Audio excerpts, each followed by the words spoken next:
নমস্কার। আজকে আমাদের বিষয় মোবাইলে আসক্তি। আমরা প্রথম চিত্রে দেখিয়েছি লেখাপড়া পরে হবে, আগে একটু গেম খেলে। সত্যি সত্যি বর্তমানে গ্রাস করেছে মোবাইল ব্যবহার, আর এটা হলো গেম অ্যাডিকশান। এর ফলে ছেলে মেয়েদের মস্তিষ্কের বিকৃতি ঘটে, বদমেজাজি হয়ে যায়। তাই দয়া করে ছেলে মেয়েদের হাতে মোবাইল নয়, বই তুলে দিন।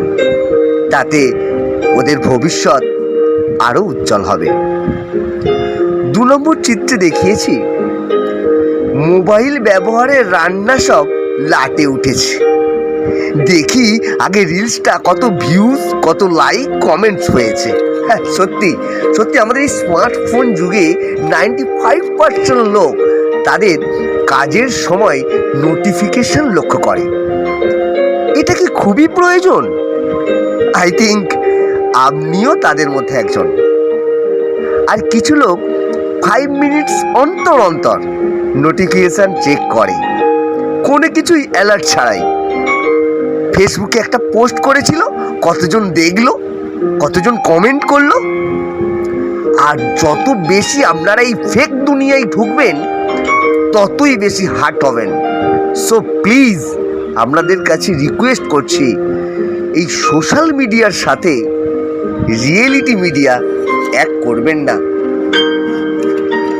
আমরা তৃতীয় চিত্রে কি দেখিয়েছি, ওইটুখানি এক বাচ্চা শিশু যার কিনা খেলনা নিয়ে খেলবে, যে কিনা খেলার মাঠে দৌড়াবে, আর সে কিনা দুধ রুটি পরে খাবো, আগে আমি কার্টুন দেখব।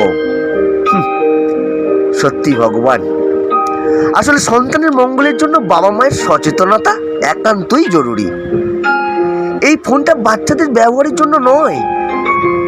এই ফোন দেখেই ওরা কত পাকা পাকা কথা শেখে, রেগে যায়, অযথা জেদ করে, যেগুলো একটা বাচ্চার মধ্যে এই বয়সে কখনোই থাকে না। বাচ্চা খেলনা নিয়ে খেলবে, ফোন নিয়ে নয়। একটা বাচ্চা খেলার মাঠে দৌড়াবে, ফোন নিয়ে টাইম পাস নয়। একটা বাচ্চাকে ভুলিয়ে রূপকথার গল্প শুনিয়ে তাকে খাওয়াতে হবে, ফোন নিয়ে নয়। আসলে আমরা নিজেদের সুবিধার্থে কখনোই একটা বাচ্চাদের হাতে মোবাইল তুলে দিতে পারি না।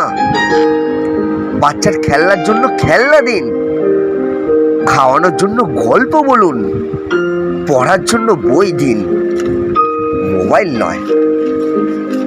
কারণ মোবাইল বাচ্চাদের জন্য নয়।